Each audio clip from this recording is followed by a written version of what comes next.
Vous informer, c'est notre devoir. Madame, Messieurs, bienvenue dans ce journal sous la télé purement démocratique, la RTVS 1. Un invité dans ce journal, il s'agit de Monsieur Jean Bosco Mambo Katunda, avocat et député honoré de la République démocratique du Congo. Monsieur Jean Bosco, bonsoir, bienvenue dans ce journal. Bonsoir, frère, merci beaucoup. Vous allez bien? Je vais bien par la grâce de Dieu, ça va. Merci, on revient à vous dans quelques minutes. Merci beaucoup. Le Conseil des ministres de ce vendredi 7 septembre 2024 est revenu sur la situation survenue à la prison centrale de Makala après cette tentative d'évasion. La première ministre Judith Souminois Toulouka a instruit le ministre d'État, ministre de la Justice, à mettre à profit les cadres de concertation existants entre son ministère et les conseils supérieurs de la magistrature. Suivez. Ainsi, l'évaluation de ce jour donne les indications suivantes. 1. Le rétablissement de l'eau et de l'électricité au centre pénitentiaire et de rééducation de Kinshasa. 2. La vie reprend peu à peu, les pensionnaires sont servis en nourriture et le calme est revenu. 3. L'assainissement du milieu carcéral est en cours. 4. L'identification des pensionnaires se poursuit. 5.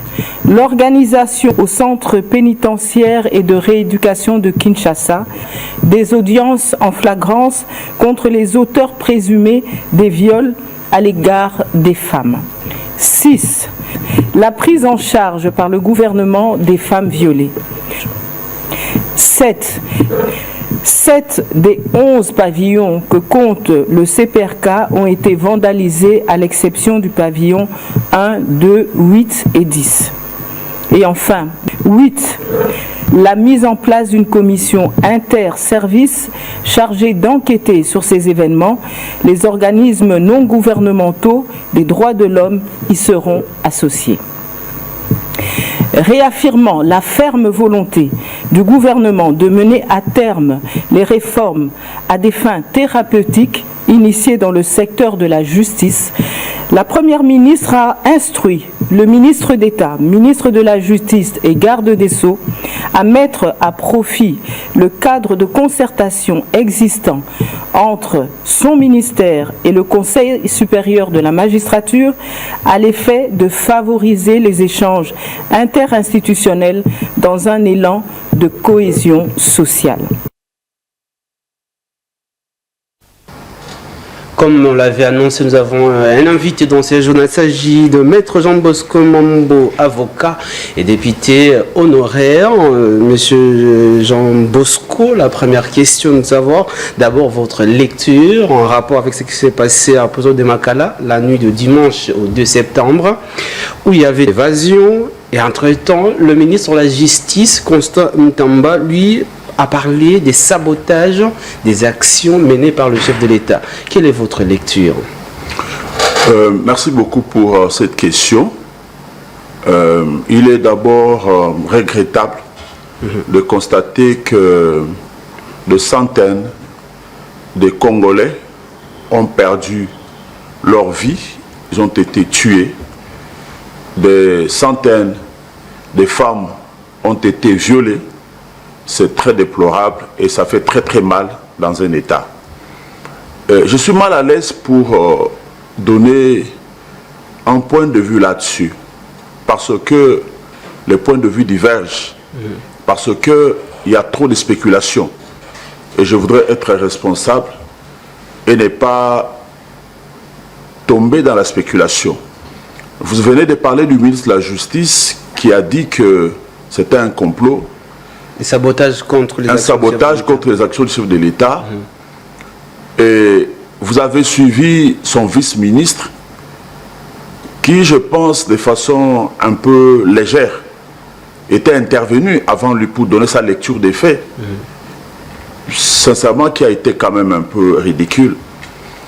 Les uns parlent d'une bagarre entre deux camps dans la prison, les autres parlent d'un commando qu'on aurait envoyé pour aller extirper des personnes, des prisonniers. Et dans toutes ces hypothèses-là, je pense en responsable.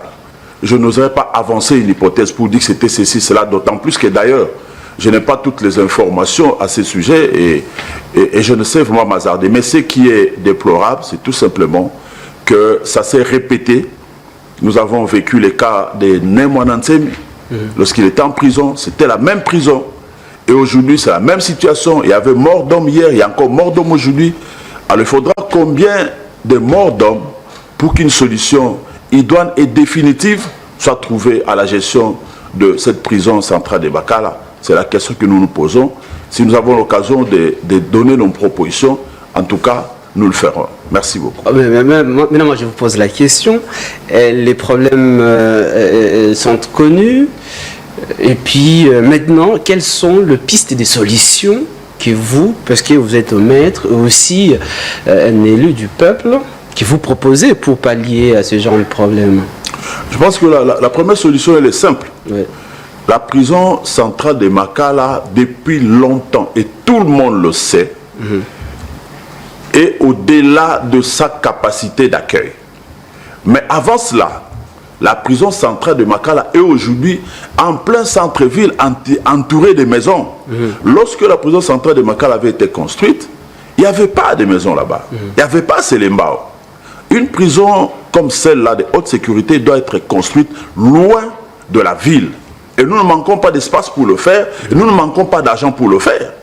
Et lorsqu'on entend des millions de dollars qui passent entre les mains des gens, on se dit, mais on pouvait bien construire une prison moderne, loin de Kinshasa, et très bien sécurisée. Parce qu'en fait, une prison très loin de Kinshasa, dans une forêt ou dans une brousse très éloignée, d'abord il serait difficile qu'on soupçonne que les gens puissent passer 20 km la nuit pour aller attaquer ça, parce qu'en route, on aurait déjà des barrages des militaires. Donc c'est déjà une sécurité pour les prisonniers. Les prisonniers ne sont pas... c'est vrai qu'ils sont des malfaiteurs, c'est vrai, mais quand on les met en prison, ils doivent bénéficier de la protection, parce que la vie humaine est sacrée. Sauf pour ceux qui sont condamnés, n'est-ce pas, à mort. On doit les préserver, on doit les protéger. D'abord, il faut qu'on puisse fermer Makala, qu'on puisse ouvrir une prison centrale en dehors de Kinshasa. Ça, c'est la première des choses. Et la deuxième des choses, que la justice fasse preuve de beaucoup de célérité, c'est-à-dire lorsque un cas ne nécessite pas le maintien pendant longtemps d'un prisonnier, que ces prisonniers sortent. Parce que la lenteur dans le traitement de certains dossiers ou le non-suivi de certains dossiers peut faire qu'un prisonnier qui n'est pas emprisonné, dont le cas n'est pas encore, dont le jugement n'est pas encore rendu, pour qu'il soit emprisonné, ne peut pas rester en prison pendant 1 mois, 2 mois, 3 mois, 4 mois, mais on en trouve même pendant une année, il n'a jamais été jugé. Même 10 ans. Je crois que c'est de l'ordre qu'il faut mettre, et on peut éviter ce genre de situations, préserver la vie de nos compatriotes. Ma dernière question à ce sujet, c'est en rapport avec la guerre qui existe aujourd'hui entre le ministre d'État, ministre de la Justice, Constant Mtamba, et le magistrat.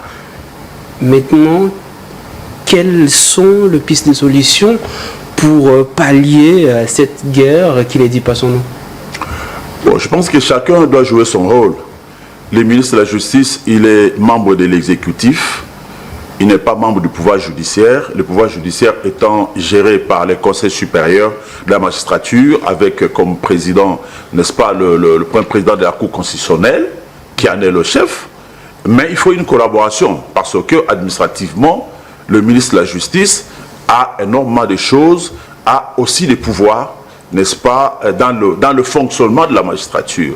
Et c'est le président de la République qui donne l'impulsion, et les ministres doivent suivre certaines instructions. Mais je pense on peut faire les choses en grand et ne pas éviter trop de spectacles et utiliser les canaux qui sont déjà connus, les canaux par lesquels l'information doit parvenir, n'est-ce pas, aux concernés. Par exemple, lorsque le ministre s'est plaint de magistrats, je crois qu'il doit passer par le président de la Cour constitutionnelle, il doit passer par les conseils supérieurs de la magistrature pour dire voilà ce que nous constatons au niveau du gouvernement, voilà ce que nous voulons, voilà ce que nous voulons. Ça lui est pas interdit.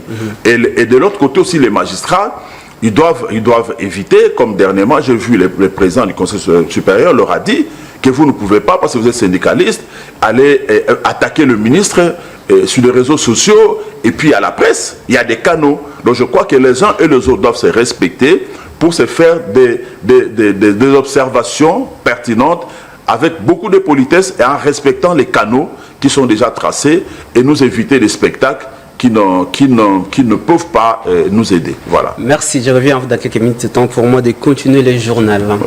Clôture ce vendredi 6 septembre à Kinshasa dans l'atelier de réflexion sur la promotion des labels d'intégrité dans le secteur public et privé, organisé par la CAGE en partenariat avec les Intègres, PNID et le réseau parlementaire. Objectif est de sensibiliser la population sur la lutte contre la corruption. Jean-Louis Vita et Jérès Mabeka pour le reportage. Plusieurs recommandations ont été formulées lors de la clôture de cet atelier de formation organisé par l'Association pour l'accès à la justice en partenariat avec le PNUD. Question d'aller en guerre contre le système de la corruption qui gangrène la société congolaise. Al-Kitenge, économiste, explique. Pour que nous soyons des bons citoyens et que nous soyons en mesure de faire avancer ce pays très rapidement. En grande partie, beaucoup de pays ne progressent pas suffisamment vite, non pas parce qu'elles font mal les choses, parce qu'elles ne font tout simplement pas les bonnes choses. Et en grande partie, quand elles ne font pas les bonnes choses, il y a des bonnes personnes qui voient et qui se taisent. Et je vous ai dit ici, le silence est une culpabilité. L'obscurité est le terrain par excellence de la corruption. Mettez de la lumière et dénoncez. Joséphine Bella, chargée des plaidoyers et d'administration de la CAGE, sollicite l'engagement de tous les citoyens congolais pour mettre fin à ces fléaux qui s'est enraciné dans la société congolaise, d'où il faut une synergie. Ce label d'intégrité, c'est pour surveiller, évaluer les meilleurs gestionnaires. Parce qu'aujourd'hui, si la population souffre ou la population vit des affres, c'est parce que la corruption est passée du stade endémique et donc il faudrait la combattre. On a trop longtemps fait de la lutte contre la corruption, mais aujourd'hui nous faisons la guerre pour la déraciner. D'autres associations adhèrent à la vision et se disent prêtes à accompagner cette action. Les structures, toute initiative qui lutte contre la corruption. Nous sommes dans cette situation. Et l'impression que j'ai eue de cet atelier est magnifique. Magnifique dans un secteur où tout le monde a peur de dénoncer, où tout le monde a peur de commencer. Et je crois que l'atelier nous a donné le temps de parler, de comprendre et de donner la force de dénoncer. Vraiment, c'est une activité qui nous a beaucoup plu parce que le pays a besoin des hommes intègres, des femmes intègres pour pouvoir avancer le développement. On doit lutter contre la corruption dans tous les domaines possibles de la nation parce que là où il y a la corruption, ça détruit les progrès, ça détruit le développement. Notons que cet atelier avait pour objectif de promouvoir l'intégrité et la transparence au sein du secteur public et privé, de sensibiliser la population sur la lutte contre la corruption. Maître Christian Emango, avocat de la journaliste Paulette Kimontou, a porté plainte officiellement contre Denise Duchochoy pour menace de mort et atteinte à l'intégrité physique de la personne. On écoute Maître Christian Emango pour plus de détails.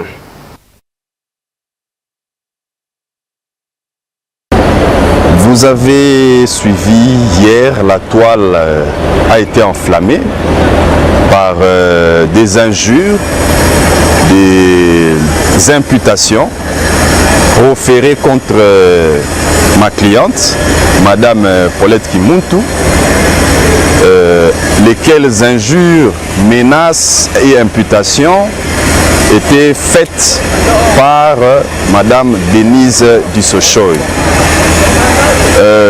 Je pense que c'en est de trop. Nous sommes dans une république. Dans ces pays, il existe des lois. Et comme on nous dit, qu'il y a un état des droits. Ce n'est pas la même personne qui doit, comme ça, passer dans les médias, insulter les femmes à l'est du pays. Elle doit proférer des injures à l'égard d'autres personnes, mais curieusement, elle ne fait jamais l'objet des poursuites. Cette fois-ci, elle s'est attaquée à ma cliente. C'est comme ça que elle a jugé bon de nous consulter comme conseil et de pouvoir déposer une plainte pour poursuivre Madame Denise Dissochoy. C'est une question qui va aussi relever de l'éducation. Ce n'est pas normal.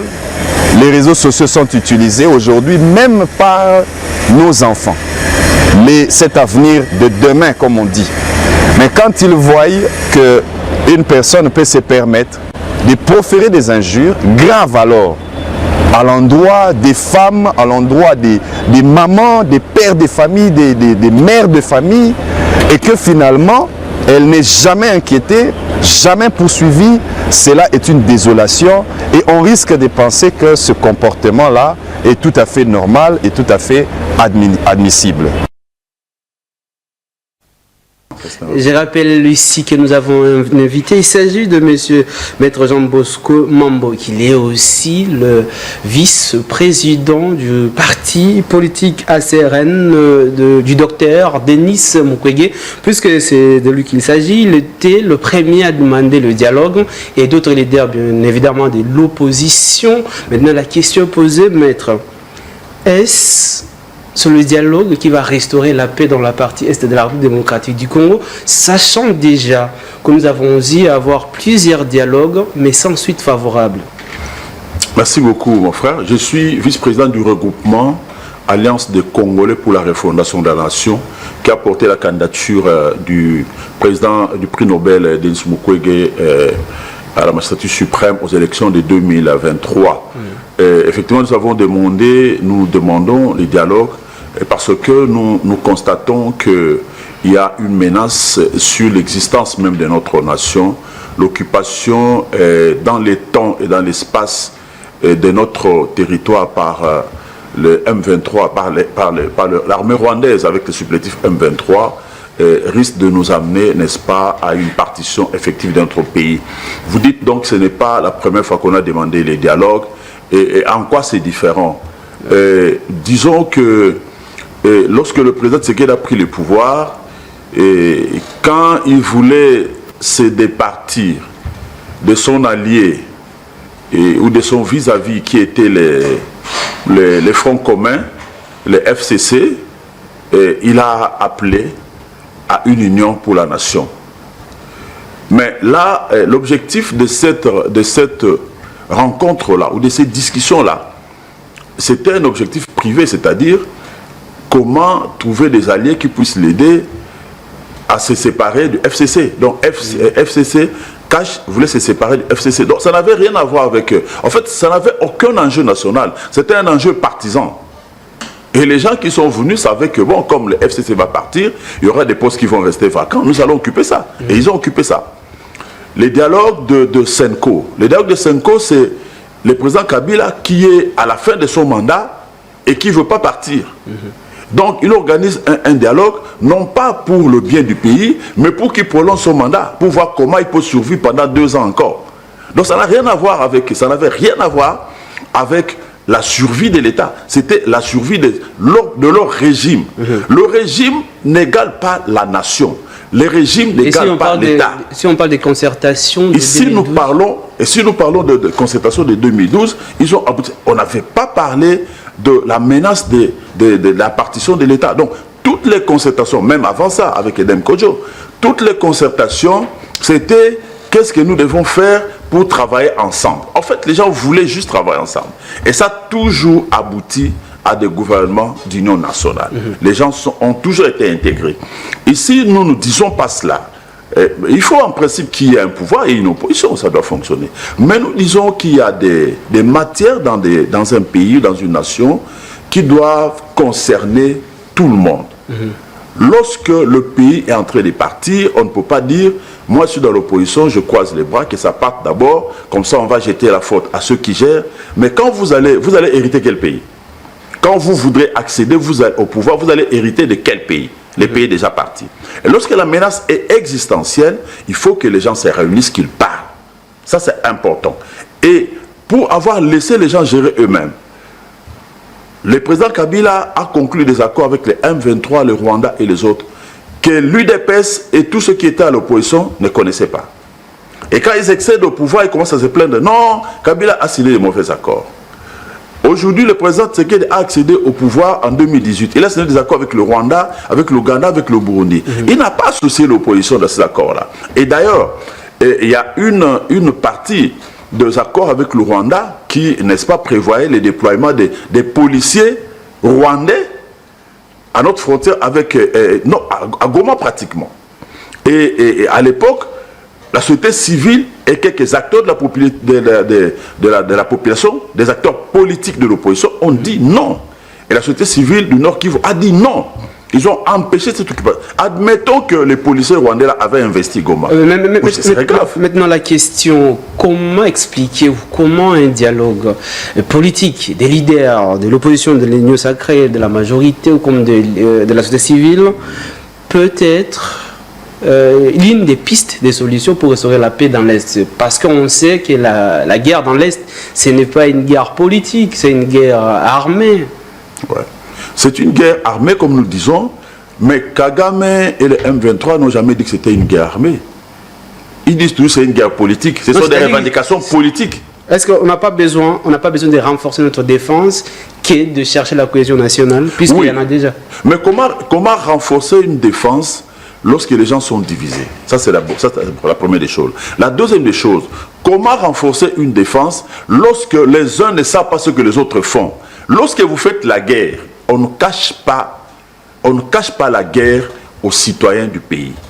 On ne dit pas ça c'est pour nous les gens du pouvoir, ça c'est pas pour les gens de l'opposition. Lorsqu'on fait la guerre mobilise toute la population. Aujourd'hui, en Israël, dans cette guerre contre Hamas, pour cette question de la guerre, tu ne trouveras pas l'opposition, tu ne trouveras pas les pouvoirs, tu trouveras le peuple israélien. Parce qu'il s'agit de la survie de leur pays. Avec des propositions concrètes. Avec des propositions concrètes. Et nous devons surveiller aussi. Qu'est-ce qui empêche l'opposition de soumettre ses propositions auprès du président de la République ou du pouvoir en place, en lieu et place, de faire un dialogue qui va encore demander les moyens? Les moyens, d'abord, nous en avons. Il ne faut pas parler de moyens parce que nous en avons. La solennité est d'abord importante. Ça, c'est la première des choses. Mais vous savez que la guerre, on ne peut pas bien la gérer lorsqu'il y a mal-gouvernance, par exemple. Nous pouvons dire au pouvoir, non, vous voulez bien gérer la guerre. Il y a plus de 2 milliards de dollars qui ont été dégagés dans la dernière loi que nous avons prise. Moi, j'étais encore député. La loi sur l'armée. Mais cet argent-là, et après on nous dit qu'il y a des militaires qui vont au front, sur des motos, sur ceci, les militaires ne mangent pas. Ça, toutes ces questions-là, ça doit être résolu. Il faut qu'on en discute. Qu'on dise qu'est-ce qui se passe. Pourquoi il y a de l'argent? Pourquoi il y a ceci? Pourquoi c'est la valeur? Nous, on propose ça. Nous pensons qu'il faut faire ceci, il faut faire cela pour sortir de cette situation. Et il faut écouter les autres. Ce n'est pas seulement parce que vous êtes au pouvoir que vous devez dire, bon, on n'a pas besoin des autres. Et pendant ce temps, quand on vous laisse, on constate qu'il y a des difficultés. Vous avez parlé de bonne gouvernance, c'est-à-dire, vous voulez également entrer, enfin, de ramener vos propositions à l'intérieur et non à l'extérieur. Oui, les propositions, on doit les faire dans une discussion. Et là où les gens sont sérieux, ils ont des cahiers de charges. Et on peut faire un cahier de charges ensemble. Et puis, comme je suis sûr que toi tu feras ce que moi j'ai pensé, je te donne, tu exécutes. Je ne suis pas obligé d'être là pour exécuter. Donc nous devons nous mettre d'accord, on se met ensemble, on dit nous allons suivre telle ligne de conduite, alors nous vous remettons ça, mais on s'est convenu que vous fassiez ceci ou cela. Ce n'est pas nécessairement que nous on soit dedans. Pas nécessairement. Mais partager les pouvoirs. Non, non, non. C'est ce que je suis en train de dire justement. Il y a un de leader de l'opposition, pour ne pas citer son nom, Olivier Kamitatou, a tweeté en disant que les opposants qui demandent le dialogue, c'est puisqu'ils n'ont pas les moyens de faire leur politique. Je n'aime pas en réalité et en principe entrer dans des discussions personnelles avec les gens. Mais j'ai pris l'exemple ici du dialogue pour la création de l'Union sacrée pour la nation. C'était pas un dialogue national. C'était pas un dialogue patriote. C'était un dialogue partisan. Les Cash voulaient se séparer du FCC. Beaucoup de leaders de l'opposition sont allés aider les Cash à se séparer de FCC et se sont retrouvés au pouvoir. Et nous, on n'est pas dans cette hypothèse-là. Mais maintenant, la thèse d'Olivier Kamtatou, on ne parle pas de la personne, on parle de la thèse qu'il a avancée en disant que c'est puisque les opposants n'ont plus les moyens de faire leur politique. Mais cette thèse-là, comment vous réagissez par rapport à cette thèse? J'étais répondu intelligemment pour éviter de froisser les gens. Je pense que les gens intelligents qui nous suivent ont compris ma réponse. Les gens qui n'ont pas réfléchi pour aller aider les Cash de se séparer de FCC et se retrouver dans la gestion avec Cash. Donc, bon, nous disons, nous avons un problème existentiel. Maintenant, nous voulons parler de la partition du pays, nous voulons éviter la partition du pays. Nous n'avons pas un besoin de survie. Nous n'avons pas un problème de survie. Mukwege est prix Nobel de la paix. Mukwege tient un grand hôpital depuis longtemps. Mukwege ne vit jamais des mamelles de l'État, alors qu'elle a 90% d'hommes politiques qui parlent aujourd'hui vivent des mamelles de l'État. Mukwege ne vit pas des mamelles de l'État. Donc, il peut ne pas être... Merci. Il va survivre. Mais quand même, la dernière question par rapport à ce sujet. Comment voulez-vous qu'il y ait cohésion nationale au moment où vous êtes incapable, vous, le leader de l'opposition, de vous mettre ensemble? Oui, mais là, nous sommes en train de parler. Nous parlons maintenant un langage. C'est discuter pour, n'est-ce pas, éviter la partition. Avant, tu vois, les Congolais deviennent très égoïstes lorsqu'il s'agit du pouvoir. C'est comme ça que vous voyez, à la veille des élections, chacun veut rester candidat, il ne veut pas négocier. C'est pour cela que nous devons écarter cette histoire de partage. Lorsqu'il n'y a pas de trucs de partage des dons, les gens sont partants. Mais lorsqu'ils savent que là-bas, on va aller voir des postes, chacun veut aller seul. Et nous ne voulons pas, nous disons qu'on ne veut pas aller partager les pouvoirs comme ça. Tout le monde vient, nous discutons, nous faisons nos propositions. Si, à l'issue des discussions, le gouvernement qui doit exécuter ces propositions ne le met pas en application, alors à ce moment-là, on peut dire à la population, nous avons fait notre part. Mais si vous faites des propositions, vous entrez dedans et vous n'exécutez pas, qu'est-ce que vous allez dire à la population? Comme les amis qui étaient venus aider FCC Cash, qui sont restés jusqu'aujourd'hui, qui sont devenus des lycéens, qu'est-ce qu'ils disent à la population? Rien. Je suis obligé de continuer les journaux, je vous réveille par rapport à ce sujet puisque c'est très profond. Merci. La population a droit de comprendre. Les inspecteurs affiliés au syndicat Sinieco accordent un préavis de grève de 14 jours à partir de ce lundi. Ces derniers réclament leurs avantages qui datent depuis plusieurs mois, notamment prime d'itinérance, d'évaluation certificative et spéciale, ainsi que paye complémentaire. La décision est tombée au bout d'une assemblée générale tenue ce samedi 7 septembre. Jean-Louis Vita et Jérès Mabeka.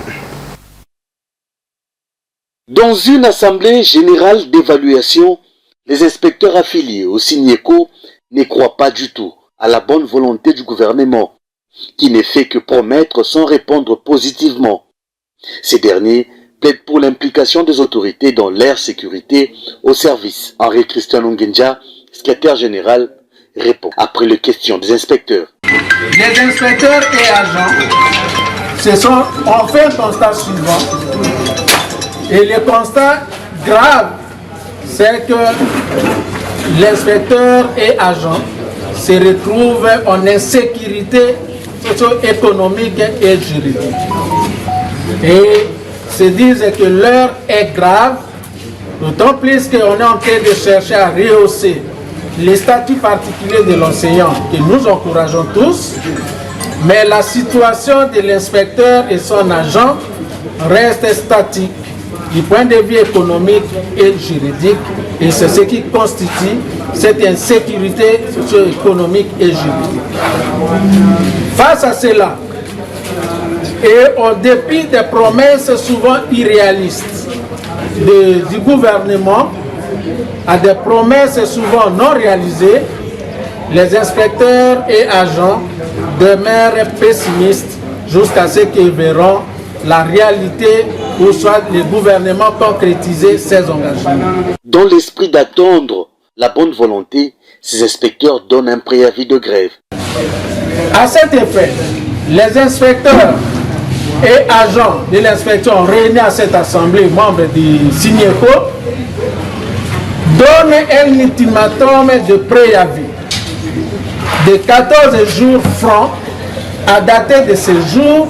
Si le gouvernement de la République ne fait rien, ils se verront dans le droit d'aller en grève si dans les 14 jours rien n'est fait de la part du gouvernement. Et ainsi invite tous les inspecteurs sur toute l'étendue du pays et leurs agents. Pour tout savoir, les SINIECO réclament la prime permanente spéciale et celle d'itinérance certificative qui date depuis plusieurs mois sans suite après leur geste de bonne volonté de reprendre le travail.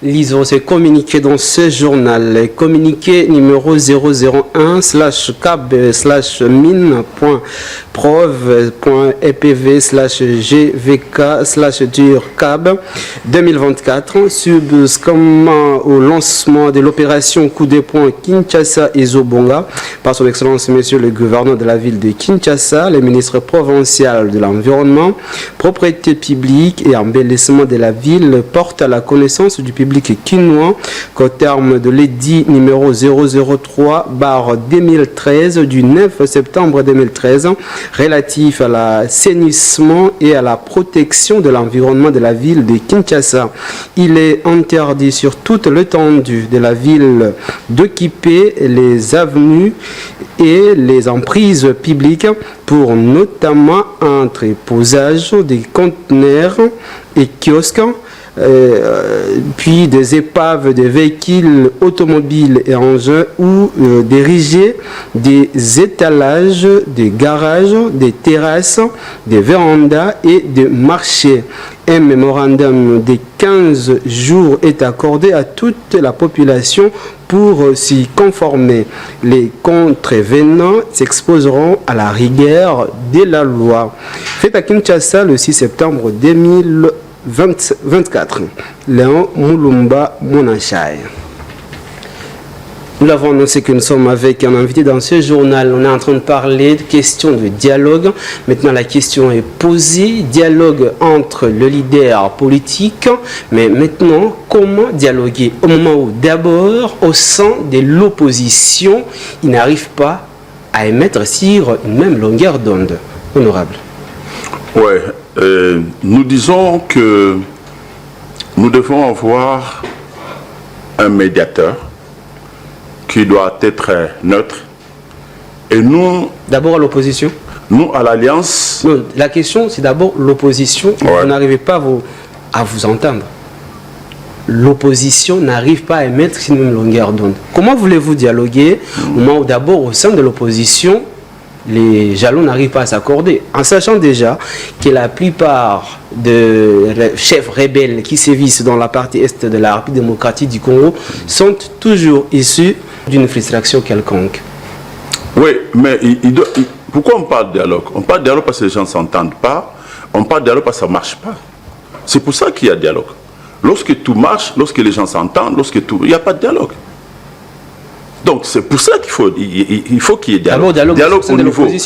L'opposition n'a pas besoin de dialoguer. C'est l'opposition qui veut dialoguer avec le pouvoir. L'opposition n'a qu'à faire des propositions. Vous avez parlé d'Olivier Kamitatu. Vous pensez que s'il y a des propositions idoines et qu'il faut seulement rédiger, parce que nous disons qu'on n'a pas besoin d'aller partager les pouvoirs. Donc on n'est pas obligé tous d'y aller, mais on est obligé tous d'avoir les mêmes idées. Qu'est-ce que nous voulons défendre comme idée? Parce qu'en fait, je reviens encore à l'idée d'Olivier Kamitatu, c'est de dire, bon, que ça brûle, bon, ça le concerne, ça ne nous concerne pas. Mais moi, je dis que ce n'est pas bon. Lorsqu'il s'agit d'un pouvoir existentiel, d'un problème existentiel de la nation, on ne peut pas réagir comme ça, à moins qu'on ait d'autres raisons. Et nous n'avons pas besoin de discuter entre nous. nous avons besoin de discuter avec ceux qui ont le pouvoir pour leur donner nos propositions pour sortir de cette situation-là. Point barre. Bien, je rappelle que Maître Jean Bosco Mambo est également notable du Grand Bandundu. Ouais. Qu'est-ce qui se passe toujours avec le phénomène Nemo Bondo qui n'arrive pas toujours à trouver une solution? Oui, lorsque j'étais en fonction, député national en fonction, j'avais fait beaucoup d'interventions et je suis descendu beaucoup de fois sur terrain. Pendant même que les gens s'entretuaient, j'avais eu le courage de m'y rendre.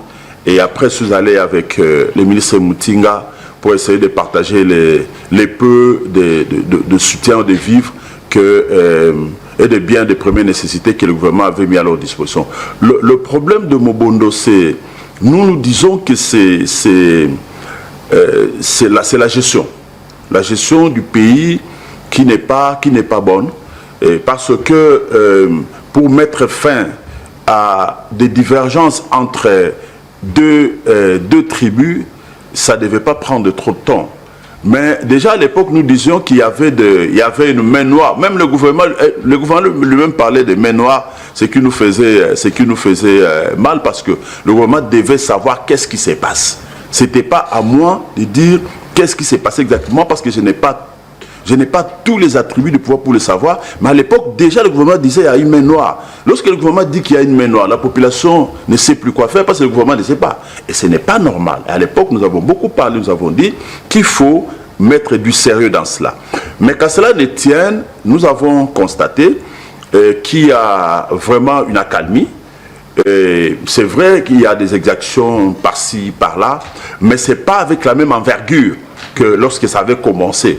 Par exemple, chez moi, dans les territoires des Barata, c'est vrai, je suis notable du Grand Bandundu, mais je suis originaire du Kwilu et originaire du territoire des Barata. Et le territoire des Barata a été, n'est-ce pas, entamé par le secteur de la Wamba.